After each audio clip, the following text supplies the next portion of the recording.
नमस्कार, सत श्रीकाल, आदाब। मेरा नाम मनदीप पुनिया है और आप सुन रहे हैं पंजाबी रेडियो यूएसए। मैं एक बार फिर हाजिर हूं नए बुलेटिन के साथ और शुरुआत करते हैं आज की मुख्य खबरों से।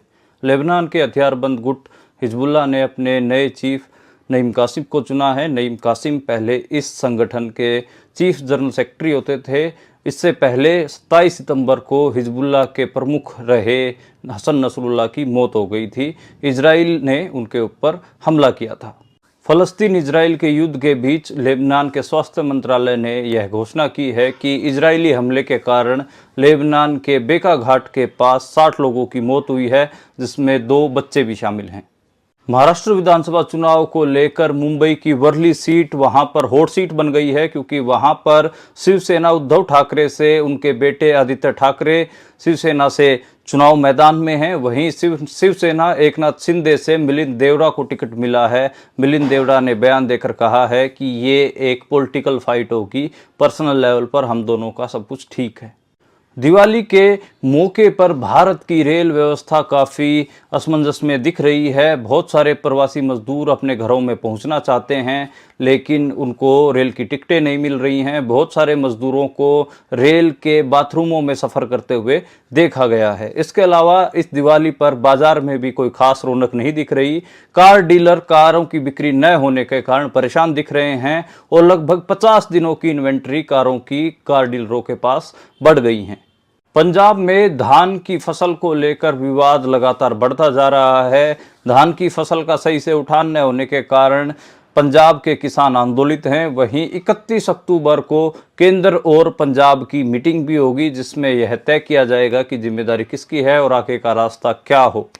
हरियाणा में भी किसानों को बहुत सारी परेशानियों का सामना करना पड़ रहा है। उसमें एक समस्या ये है कि पराली जलाने को लेकर किसानों के ऊपर पुलिस एफआईआर कर रही है। इसको लेकर यमुनानगर में किसानों ने प्रशासन और सांसदों की चल रही बैठक का घेराव करने की कोशिश की, लेकिन पुलिस ने हल्का बल प्रयोग करके किसानों को अंदर नहीं घुसने दिया। इसको लेकर किसान काफ़ी नाराज दिख रहे हैं और 7 नवंबर को बड़ी पंचायत करने का फैसला लिया है। दिल्ली एनसीआर में लगातार प्रदूषण का कहर बढ़ता जा रहा है। एयर क्वालिटी इंडेक्स 500 पार कर गया है और डेंगू और मलेरिया के केसेस भी खूब देखने को मिल रहे हैं। इसको लेकर हेल्थ इमरजेंसी के नाम पर स्वास्थ्य कर्मियों की छुट्टियां कैंसिल कर दी गई हैं। ये थी आज की मुख्य खबरें। अब करते हैं इन खबरों का विश्लेषण और शुरुआत करते हैं पहली खबर से। पहली खबर लेबनान से आई। लेबनान का हथियारबंद संगठन हिजबुल्लाह उसने अपना नया चीफ चुन लिया है। 27 सितंबर की वो तारीख याद करिए जब हिजबुल्लाह के कमांडर और चीफ हसन नसरुल्लाह को मारा गया था। इजरायली हमले में उनकी मौत हुई। उसके बाद काफ़ी बड़ा संकट दिखा कि हिजबुल्लाह आगे कैसे रन करेगा। हसन नसरुल्लाह के मौत के बाद काफ़ी डिबेट भी छिड़ी थी कि आगे हिजबुल्लाह का क्या होगा, लेकिन अब हिजबुल्लाह के जो चीफ सेक्रेटरी थे, chief deputy secretary Naim Qassem, अब उनको नया हिजबुल्लाह का कमांडर कहिए या फिर चीफ कहिए बना दिया गया है और ये जो पूरा क्रम है यह पूरा हो गया है। हसन नसरुल्लाह के बाद उनके उत्तराधिकारी माने जाने वाले हासिम सैफुद्दीन भी इजरायली हमले में मारे गए थे। इसलिए जो हासिम सैफुद्दीन थे उनके बाद कोई अगर सीनियर नेता थे तो deputy secretary general Naim Qassem ही थे और अब नईम कासिम हिजबुल्लाह के नए चीफ होंगे। लेबनान से एक खबर और आई। लेबनान के स्वास्थ्य मंत्रालय ने कहा कि इजरायली हमले के कारण बेका घाट के ऊपर उनके 60 लोगों की मौत हुई है, जिसमें से 2 बच्चे हैं।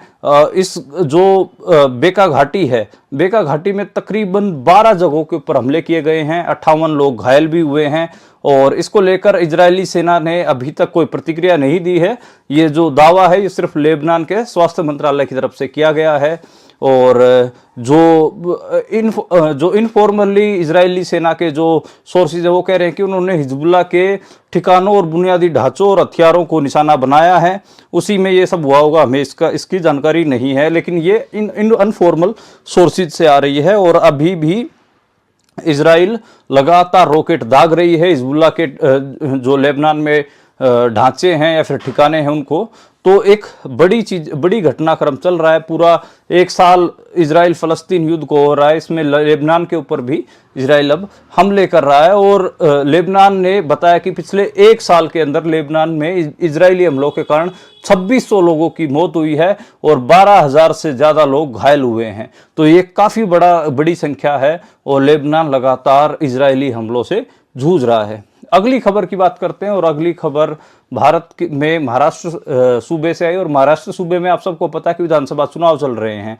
20 नवंबर को वहां पर चुनाव होंगे और इसको लेकर मुंबई की वर्ली सीट वहां पर हॉट सीट बन गई है। उसका कारण क्या है? उसका कारण एक तो यह है कि उद्धव ठाकरे की जो शिवसेना है उसकी पार्टी की टिकट पे उद्धव ठाकरे के बेटे खुद आदित्य ठाकरे चुनाव लड़ रहे हैं वर्ली सीट से। और जो एकनाथ शिंदे गुट है शिवसेना का, जो ओरिजिनल शिवसेना को तोड़कर जिसने अपनी सरकार बनाई थी बीजेपी के साथ जो है, उसने वहां से मिलिंद देवड़ा को टिकट दिया। मिलिंद देवड़ा कांग्रेस में होते थे, पेट्रोलियम मंत्री भी रहे, बड़ा नाम है महाराष्ट्र की पॉलिटिक्स में। इसलिए ये सीट एक हिसाब से मैं कहूं कि हॉट सीट बनती जा रही है। और मिलिंद देवड़ा कह रहे हैं कि जो उनके पिता थे मुरली देवड़ा और बाला साहब ठाकरे, उनके बीच में बहुत जबरदस्त संबंध थे। हमारी कोई व्यक्तिगत लड़ाई नहीं है, राजनीतिक लड़ाई है, हम राजनीतिक लड़ाई के तौर पर लड़ेंगे।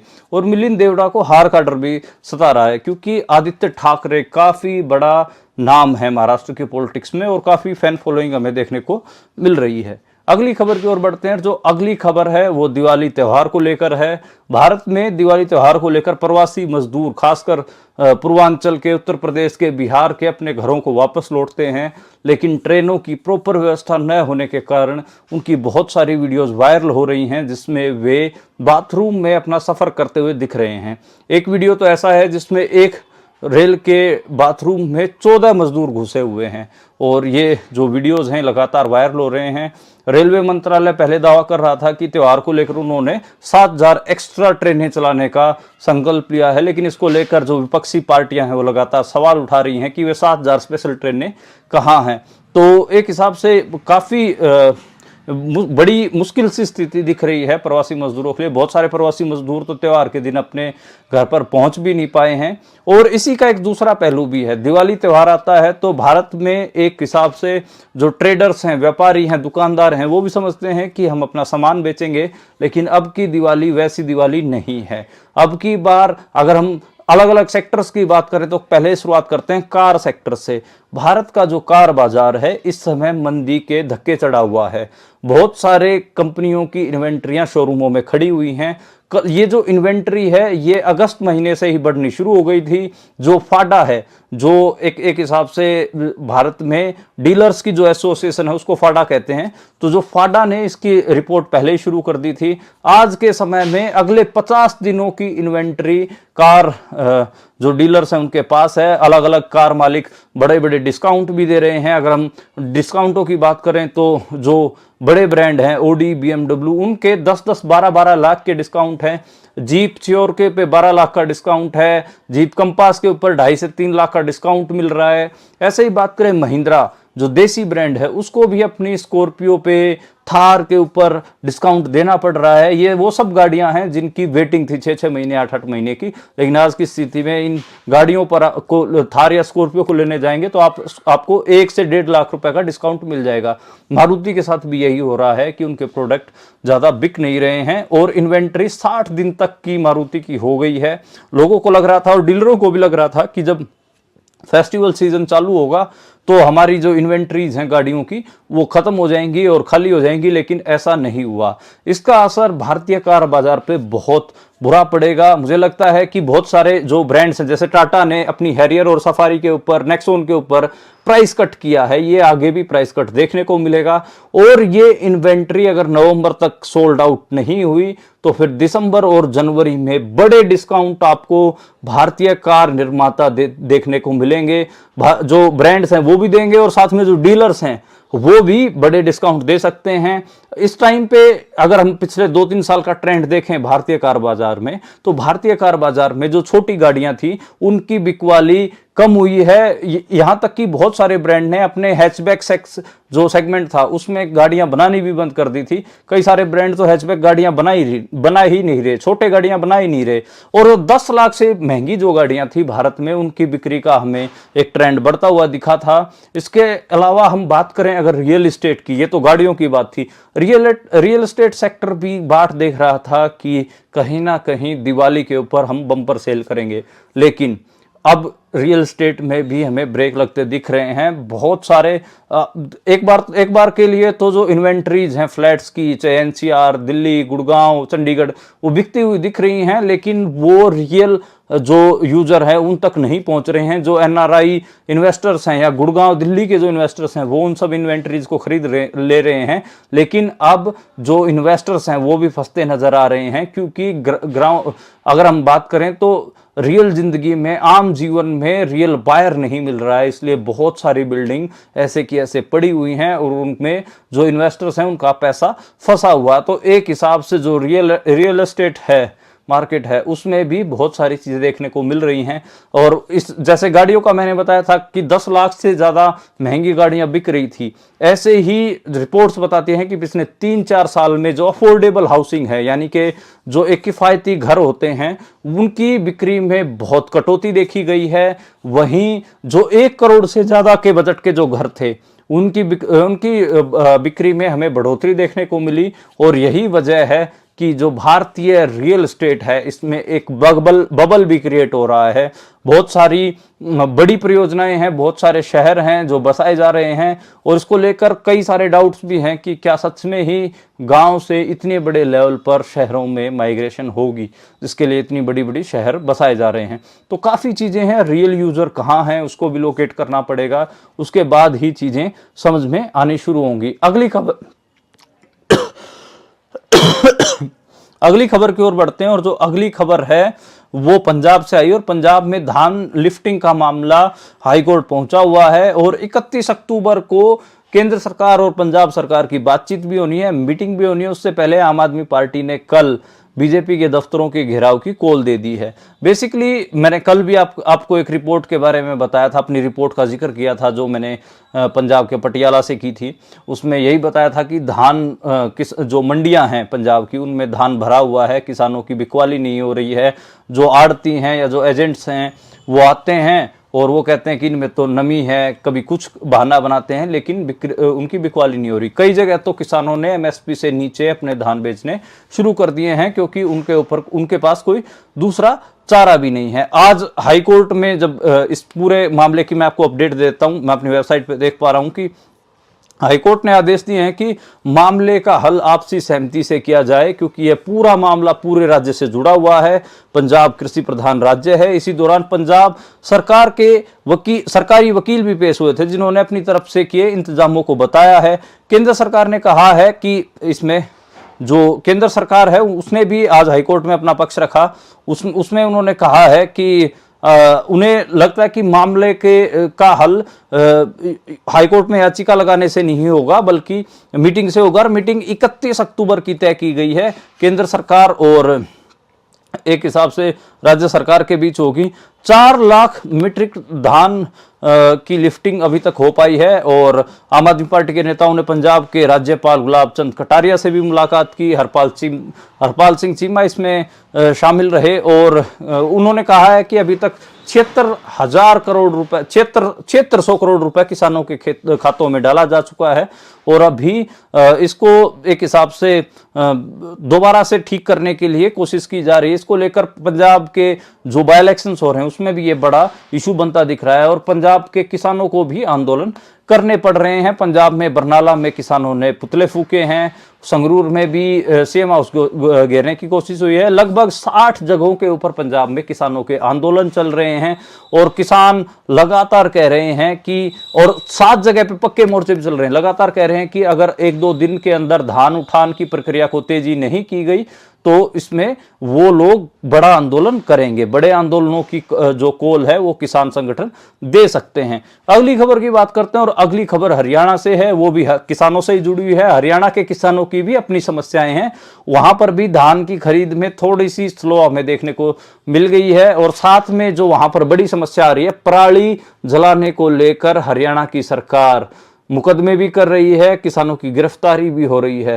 किसानों के ऊपर जो एफआईआर हुई है उसी को लेकर यमुनानगर में किसानों ने प्रशासन को घेरने की कोशिश की। उस मीटिंग में विधायक भी शामिल थे, लोकल जो एमपीज थे, नवीन जिंदल हों, कुरुक्षेत्र से सांसद है बीजेपी के वरुण मुलाना हों, और लोकल विधायक हों, वो सब शामिल थे और प्रशासन के साथ मीटिंग चल रही थी। तो किसानों ने उस जगह का घेराव करने की कोशिश की। किसानों का साफ कहना है कि पराली जलाने के नाम पर झूठे केस प्रशासन दर्ज कर रहा है। भारतीय किसान यूनियन के नेता सुभाष गुर्जर ने कहा कि अनाज मंडियों में फसलों को नमी के नाम पर पेमेंट में बहुत ज्यादा कटौती की जा रही है और झूठे मुकदमे पराली जलाने के नाम पे। और तीसरी मांग यह है कि जिन किसानों को पोर्टलों पर एंट्री नहीं हुई उनकी एंट्री की जाए। बहुत सारे किसान अपनी फसल नहीं बेच पा रहे हैं क्योंकि पोर्टलों पे उनकी एंट्री नहीं हो पा रही है। प्रशासन ने जब इन किसानों को रोकने की कोशिश की तो एक झड़प सा माहौल भी दिखा, जिसमें पुलिस ने लाठीचार्ज भी किया। किसानों ने आरोप लगाया कि पुलिस ने उनके ऊपर लाठीचार्ज किया है और उनको डिटेन भी किया किसानों को। किसानों ने 7 नवंबर को बड़ी महापंचायत करने का ऐलान किया है, यानी कि हरियाणा में भी अब जो ये किसानों के मुद्दे हैं इसको लेकर किसान आंदोलित होते हुए दिख रहे हैं। अगली खबर की ओर बढ़ते हैं और अगली खबर हरियाणा से ही। हरियाणा में जो आईपीएस अफसर का पूरा मामला चला हुआ है, जो महिला कांस्टेबलों को अपने दफ्तर में बुलाता था, उसको लेकर अब कई चीजें उभर कर आ रही हैं। इसमें जो महिला आयोग है उन्होंने डीजीपी से एसपी को छुट्टी पर भेजने के लिए कहा है, क्योंकि जांच में शुरुआती संकेत मिले हैं कि कुछ कुछ चीजें हैं। 5 ऐसा कहा जा रहा है कि 5 महिला जो पुलिसकर्मी थी उन्होंने चिट्ठियां लिखी थी और उसमें जो महिला एसएचओ हो गई और जो डीएसपी हो गई उनके ऊपर यह भी आरोप लग रहा है कि उन्होंने कॉम्प्रोमाइज करने की भी कोशिश की और उन्होंने उन महिला कांस्टेबलों को दबाने की भी कोशिश की है। और जिस यूट्यूबर ने, जींद ब्रेकिंग नाम के यूट्यूबर ने, उसने इस खबर को ब्रेक किया था, उसके ऊपर भी पुलिस ने एफआईआर दर्ज कर ली है। यानी कि जिसने खबर को बाहर निकाला उसी के ऊपर एफआईआर दर्ज हो गई है। तो ये एक बड़ा मामला है कि एक एसपी, जींद जिले का एसपी महिला कांस्टेबलों को अपने दफ्तर में बुलाता था। जो चिट्ठियां भी मैंने आपको पढ़कर सुनाई हैं जिसमें बहुत गंभीर मामले हैं और इसमें जो पांच बड़े आरोप हैं वायरल चिट्ठी में। एक तो ये है कि एसपी सर ने मेरा हाथ पकड़ा, मैं महिला पुलिसकर्मी हूं, अपना काम ईमानदारी से करती हूं, और जो आईपीएस अधिकारी हैं सुंदर महिला पुलिस कर्मचारियों पर गंदी नजर रखते हैं। एसपी की पत्नी और बच्चे बाहर रहते हैं। एक दिन महिला थाने के एसएचओ मुझे अपने साथ एसपी आवास पर ले गई।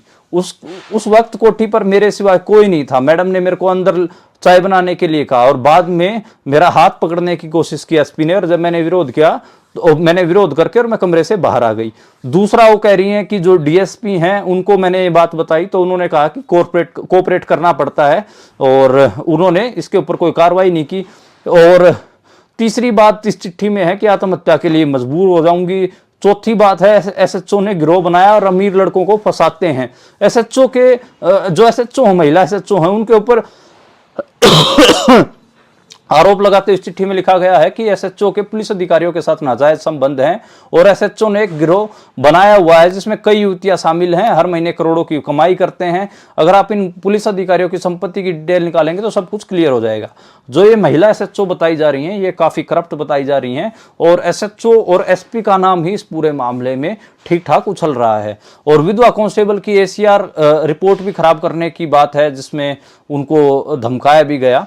तो ये कई सारे मामले हैं जो इस केस को काफी पेचीदा बना रहे हैं। महिला आयोग ने संज्ञान लिया है और डीजीपी को, उस एसपी को एक हिसाब से छुट्टी पर भेजने की सिफारिश की है। अब देखते हैं कि इस पूरे मामले में होता क्या है। अगली खबर की ओर बढ़ते हैं और अगली खबर गुड़गांव से आई, एनसीआर से आई, दिल्ली से आई और वो थी एयर क्वालिटी इंडेक्स।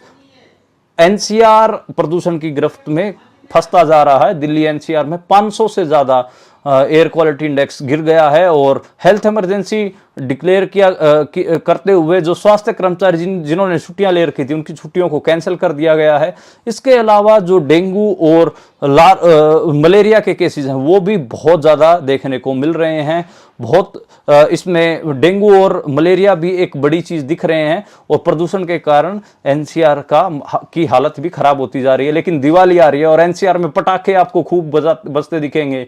डीजल गाड़ियों पर कोई रोक नहीं है, जो धुआं फैलाने वाली फैक्ट्रियां हैं उनके ऊपर कोई रोक नहीं है, यमुना में गंदा पानी फेंका जा रहा कोई रोक नहीं है। लेकिन इस सब का विलन किसानों को बनाया जा रहा है और पंजाब और हरियाणा के किसानों को बनाया जा रहा है। नेशनल मीडिया बखूबी से कर रहा है। खैर, सबको पता है कि असली विलन कौन है।